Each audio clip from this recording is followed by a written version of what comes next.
I'm Miche Meisner, and my piece is titled Unreachable Star. All right. What would you do if you were told that you were supposed to save the world? What would you do if you were told you were supposed to save the world and you were only 5? Right? When I was 5, I was freshly out of nursery school where I had been secretly kissing Jeffrey in the bathroom during recess, just a little peck. Nobody knew. That was one secret. I had another secret. I don't know where or how, but I knew that I was supposed to save the world. Something else happened in 1965 when I was 5. Men of La Mancha, the Broadway musical, came out, and my father bought a record and played it on a hi-fi. And then I spent hours sitting and listening and acting the scenes out and singing along. My mission came with no instructions. I didn't know where I got it. I didn't know what I was supposed to do. I had no idea. I was lost. But here was Don Quixote de la Mancha, who was riding out, knight in shining armor, to change the wrongs of the world and save the damsels in distress and make the world a better place. Everybody knew he was crazy, but he went and did it anyway. To dream the impossible dream, to right the unrightable wrong, to bear with unbearable sorrow, to run where the brave dare not go. This is my quest to follow that star, blah, blah, blah. You get the idea. This was my life purpose. I held it in my heart, and I tried and I searched and I struggled for years, and I was lost, and I felt inadequate, and I felt like a failure. What could I possibly do that would be good enough measured against this command? It plagued me through my life with depression, feeling suicidal, self-hating. Nothing helped, really. No matter what I did, it wasn't good enough. Until in my 50s, something happened. I was actually in between depressions, and I was excited about some ideas I was working on, like starting a peace project on Instagram where I'd get photographs of people just being peace, and we would radiate it out through the world. And some other ideas, I don't remember now, but I was really excited about it. I was also in the middle of the high busy season as a jeweler, self-employed. And in the middle of my workday, I got a call from a friend, and I told her my ideas, and I was so excited. And her response was, "That's really too much. Don't you think that's too much? Can't you just, focus on one thing? Can't you just be a jeweler? Isn't that enough?" I got off the phone and I felt crushed because once again, I wasn't being heard or listened to or seen. I wasn't saving the world. Doesn't anybody understand? In an attempt to not get sunk, because I was sinking, I decided to go out and do some errands. But before I left my studio, I put out a call to God. I don't even know if I believed in God at the time, but I put out the call. And I said, "Please, I don't know what to do. I don't know what to focus on. So help me, show me what you want me to do. Make it so clear and powerfully obvious that there's no doubt. And then let everything else fall away. And I'll do that." So I said that, I left, I did my errands. I went here, I went there, following little nudges and inklings to, oh, maybe I'll do this, oh, maybe I'll go there. All of this to wind me up at a stoplight near on my path home. The light changes. I'm driving down Pearl Street.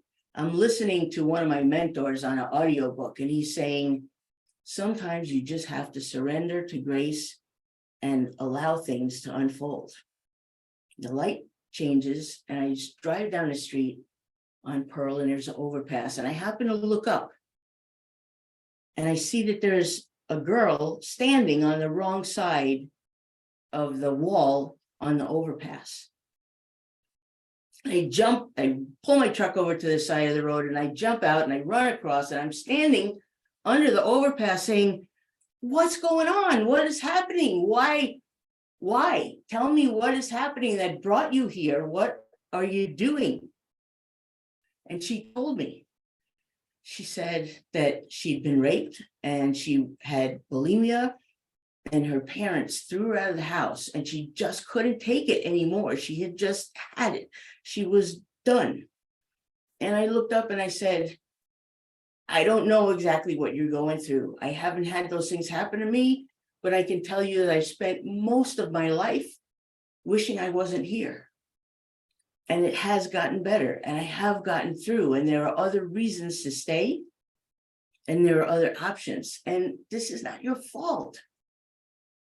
Eventually, she agreed to let me get up on the overpass with her and fell into my arms crying. And I had, at the moment, apparently saved her life.